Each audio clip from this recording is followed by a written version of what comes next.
अगर आप गढ़वा से हैं तो आपको ये वीडियो एकदम देखना चाहिए। ये लोग तो नहीं बनने देंगे, एकदम कंफर्म है ना जी? एकदम कंफर्म। 105,24,69,69,000 मात्र। घर से मात्र 2-2.5 किलोमीटर है, जबकि एरिया होना चाहिए कम से कम 10 किलोमीटर होना चाहिए। उस समय के तत्कालीन सीओ जो गढ़वा सीओ थे, इस मामले में उनको शोकोज हुआ था। वासी जो झेल रहे हैं, पुनः हमारे गांव के वासियों को झेलना पड़ेगा। आप देख रहे हैं एबी अवेयरनेस, सत्य जो सशक्त बनाता है। अगर आप गढ़वा से हैं तो आपको ये वीडियो एकदम देखना चाहिए, अन्यथा आप सालों साल तक परेशान रहेंगे। क्योंकि देखिए, अभी हम हैं सुकबाना में और मेरे पीछे एक बोर्ड आपको दिख रहा है। उस बोर्ड को मैं थोड़ा सा पढ़ूंगा और आप सभी लोग उस बोर्ड को जो है, मेरी बातों को ध्यान से सुनिएगा। बात यह है कि ये देखिए क्या लिखा हुआ है। इस बोर्ड पर लिखा हुआ है, योजना का नाम ठोस अपशिष्ट प्रबंधन, मौजा सुकबाना। योजना की स्वीकृति राशि जो है, गौर करिएगा इसको ध्यान से, 105,24,69,69,000 मात्र है। मात्र क्या है? 105,24,69,69,000 मात्र। यानी जो ये डंपिंग यार्ड बन रहा था, इसका जो राशि मैं आपको बता दूं कि इसका राशि जो है 1,105,24,69,69,000 का है। अब ये देखिए कि गढ़वा में जो है 15 साल से गढ़वा का जो शहर को जला रहा है, जहाँ के लोग पूरे परेशान हैं। और आप देखिए कि हमारे पीछे ग्रामीण यहाँ पे खड़े हैं और मैं आपको दिखाना चाहता हूँ कि ग्रामीण को जो दुख दर्द है, आप इसको सुनिए और समझिए कि क्या इनकी परेशानी है और क्यों यहाँ पे ये लोग खड़े हैं। क्योंकि इन लोगों ने कहा कि मुझे भी गढ़वा का हालत देखकर तरस आ रहा है कि वो एकदम होना नहीं चाहिए। अब होना नहीं चाहिए तो इसका उपाय क्या है, इसके लिए हम बात करते हैं। तो आपको असलियत दिखाने के लिए हम वहाँ से यहाँ आ चुके हैं, क्योंकि आप यहाँ पे देखिए कि आपको यहाँ से पूरा दृश्य दिखेगा। और देखिए कि मेरे इधर देखिए, वहाँ पे ग्रामीण का बस्ती है और ये जो डंपिंग यार्ड आप मेरे पीछे देख रहे हैं, यहाँ पे डंपिंग यार्ड बन रहा था। अभी आप देखिए कि यहाँ पे कम से कम 500 परिवार रहते हैं, जैसे इन्होंने कहा। अब मैं आपको बताना चाहता हूँ कि आप ये देखिए, ये बताइए सर कि आप यहाँ डंपिंग यार्ड क्यों नहीं बनने देना चाह रहे हैं? यहाँ डंपिंग यार्ड नहीं बनने के पीछे मैं आपको बताता हूँ कि ग्रामीणों ने विरोध के पीछे आपको समझना पड़ेगा 2-3 बात है कि हम लोग नगर पालिका में जो कचरा डंपिंग प्लांट और हम लोग भी देख रहे हैं जो दिक्कत है, हम उन लोग के विरोध में नहीं, हम लोग भी चाह रहे हैं कि कचरा डंपिंग यार्ड बने। लेकिन हम लोग जो स्थल चयन किया है उसके विरोध में है। क्योंकि आप खुद देख सकते हैं, यहाँ जो आपका बीच में 25-30 घर है, बगल में स्कूल है, बगल में महिला कॉलेज है और यहाँ सारे गरीब परिवार निवास करते हैं। किसान जो साग सब्जी उत्पन्न करते हैं, सारे लोग निवास करते हैं। और कचरा डंपिंग बन जाने से हम लोग बार बार देखते हैं नदी किनारे डाड़ू जिस तरह बर्निंग जलता है, यहाँ भी वही स्थिति पैदा होगा, जलेगा, जिसका दूषित धुआं इन गरीब बस्ती वासियों को सूंघने को मिलेगा। कोई मने जैसे कहते हैं कि अन्य प्रकार के बीमारियों का सैलाब आ जाएगा और शहरवासी जो झेल रहे हैं, पुनः हमारे गांव के वासियों को झेलना पड़ेगा। ऐसा क्यों नहीं किया जाता है कि जो शहरवासी दंश झेल रहे हैं, उस दंश को हम लोग ग्रामवासी और नगर परिषद दोनों मिलकर ऐसा जगह चयन करें कि एकदम माने 10 एकड़ से हम लोग के भी नज़र में है कि ज़मीन 10 एकड़ के बदला यही बताया जा रहा है। नगर परिषद के कुछ लोग आए थे जो बता रहे थे कि इसके बदले दुगना ज़मीन 20 एकड़ दिया जा रहा है। तो क्यों नहीं वहाँ हम लोग डेवलप करके अच्छी तरह बनाएं और नगर परिषद को भी स्वच्छ एवं कचरा से मुक्त बनाएं और ग्राम पंचायत को भी हम लोग स्वच्छ रखने का प्रयास करें। कोर्ट का आदेश क्या था?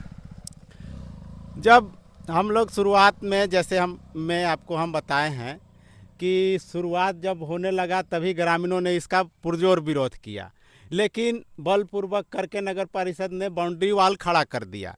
लेकिन जब हम लोग ने अंतिम विकल्प देखा कि हम लोग का न्यायालय का शरण लेना होगा, तो हम लोग जब हाई कोर्ट में जनहित याचिका दायर किया, तो जनहित याचिका में 2-3 सुनवाई हुई। उस सुनवाई में कोर्ट वीडियोग्राफी टोटल जो है स्थल उसका वीडियोग्राफी कराई, और वीडियोग्राफी करके टोटल हम लोग जो उस जनहित याचिका में जो इशू रेज किए थे कि सर देखा जाए शहर से मात्र 2-2.5 किलोमीटर है, जबकि एरिया होना चाहिए कम से कम 10 किलोमीटर होना चाहिए।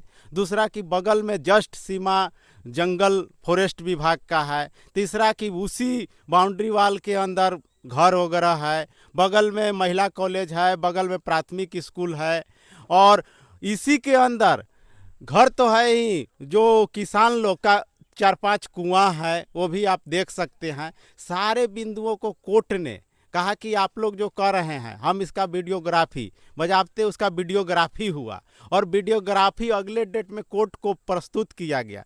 कोर्ट ने देखा कि जो ग्रामीण लोग कह रहा है वो सारा बिंदु सही है। एक बात और मैं बता देना चाहता हूँ, उस समय के तत्कालीन सीओ जो गढ़वा सीओ थे, इस मामले में उनको सो कोज हुआ था कि आपने गलत तथ्यों को क्यों रख के कोर्ट को गुमराह किया। आप सशरीर आकर और कोर्ट को जवाब दे कि आपने गलत तथ्यों को क्यों पेश किया।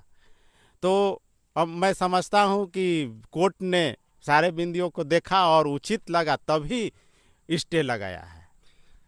तो सारा निष्कर्ष ये है कि मैं आपको बता देना चाहता हूं कि ये लोग नगर परिषद के विरोध में नहीं है और ना ही पूरे गढ़वा की जनता के विरोध में है। ये लोग बस अपने गांव को बचाने के लिए, यहाँ की जो सुख संपत्ति है, जो शुद्ध हवा है, शुद्ध पानी है, शुद्ध खेती है, इसको बचाने के लिए ये लोग यहाँ पे मना कर रहे हैं। अब ये आप हमको बताइए कि जिस तरीके से 15 साल से कचरा डंपिंग यार्ड पूरे गढ़वा शहर को जला रहा है, उसी तरह मानिए कि आप वहाँ से डंपिंग यार्ड यहाँ डाल दिए। अब बल्क मात्रा में जब यहाँ पे जलेगा तो इसका जब जो धुआं उठेगा, यहाँ पे जो कचरा फैलेगा, ये पूरा जमीन को इधर खराब करेगा। यहाँ छोटे छोटे बच्चे, गांव का जो एक समझिए कि जो एक वातावरण है उसको पूरा दूषित करने का काम करेगा, ऐसा इन लोगों का कहना है। इसीलिए लोग यहाँ पे नहीं बनने देना चाहते। यही रीजन है ना भैया? हाँ, यही रीजन है ना भैया? हाँ, यही रीजन? हाँ, यही रीजन है भैया। यही रीजन है ना? हाँ, यही रीजन जी, है? हाँ, यही रीजन है ना? जी हाँ। आप लोग का सबका यही रीजन है? हाँ, हाँ, यही रीजन है। कोर्ट तो कुछ तो समझा होगा कि इसको अभी स्टे लगाया। अब दूसरा बात यह है कि आपको पूरे गढ़वा शहर में कहीं भी ऐसा जगह नहीं मिल रहा है कि जहां इस डंपिंग यार्ड को हटाकर कहीं और शिफ्ट किया जाए। जब आप 105 करोड़ का लागत जब यहाँ खर्चा कर सकते तो उसी लागत को आप उठाकर कहीं और खर्चा कर दिए, जहाँ पे बंजर जमीन हो, जहाँ पे कोई रहता नहीं हो, वहाँ पे आप उसको शिफ्ट करिए ताकि यहाँ का भी दुख कम हो जाए, वहाँ का दुख भी कम हो जाए। अगर ये जो विवाद अगर 10 सालों तक चलता रहा, ये लोग तो नहीं बनने देंगे, एकदम कंफर्म है ना जी? एकदम अगर ये लोग नहीं बनने देते हैं तो क्या 10 साल तक जो जनता जो है, आगे की जो सालें आएंगी, क्या जनता उसी से पीड़ित रहेगा, उसी कचरा को सूंघेगा? आप देखिए कि पूरा जो डांडरो नदी है उसको पूरा सत्यानाश हो चुका है। इतना सत्यानाश हुआ है कि हम उसको बता नहीं सकते कि कितना सत्यानाश है। कि आप वहां पे जब जाइएगा तब वहां पे आप धुआं उठते देखिएगा। वहां अगल बगल के जो लोग रहते हैं वो क्या करेंगे, तो पूरा धुआं सूंघेंगे। अब सोचिए कि वो धुआं जब नाक में जाता होगा, वो जब चेस्ट में जाएगा, पूरे शरीर में जब रोटेट करेगा तो कितना बड़ा बीमारी लाएगा। आप सोच रहे होंगे कि वो बीमारी नहीं है, पर अब मैं आपको बता देना चाहता हूं कि वो धुआं जो है एक जहर है। अब ये मैं बोल रहा हूं कि यहाँ पे जो अभी माननीय ने डीसी सर जो आए हैं, आपसे आग्रह है कि सर आपका गढ़वा जो है बहुत बड़ा क्षेत्र है, इतना बड़ा क्षेत्र की कहिए मत। आप एक उचित स्थल का चयन करिए और लोगों को कठिनाई को समझिए कि जो लोग जल रहे हैं, 15 साल से मर रहे हैं, उनकी समस्या को आप दूर करिए ताकि इनको भी आसानी हो और उनको भी आसानी हो। कि एक ऐसा जगह चयन हो ताकि जो कचरा डंपिंग यार्ड हो वहाँ से तुरंत हट जाए। आपसे आग्रह है मेरे माननीय डीसी सर गढ़वा के कि आप एक डंपिंग यार्ड का जगह स्थल चयन करके चूज करके दीजिए जो गढ़वा शहर से 15 या 10 किलोमीटर के रेंज में हो। वहाँ पे जाकर के कचरा डंपिंग हो, वहाँ पे रिसाइकल हो, वहाँ पे जले, जो काम करना वहीं हो। तो ये जो सारी जो समस्या है सबका समाधान वहीं है। 2 दिन लगेगा मात्र वहाँ का कचरा जेसीबी से उठाकर वहाँ भेजने में। तो आपसे आग्रह है कि इस पर देखिए ताकि ये लोग भी विरोध में नहीं है, उन गढ़वा वासियों को उन लोग का दुख समझ रहे हैं ना जी? आप लोग एकदम हम पूरे लोग समझ रहे हैं ना? इसीलिए इन्होंने मुझे बुलाया और कहा कि मैं रोज वीडियो देख रहा हूं कि ऐसा ऐसा हो रहा है, तो आपसे आग्रह है माननीय डीसी सर कि एक आप स्थल का चयन करिए और गढ़वा के शहरवासियों के नागरिक का जो कठिनाइयां उसको दूर कीजिए। जुड़े रहिए अभी अवेयरनेस के साथ, सत्य ही सशक्त बनाता है। जय हिंद, जय भारत।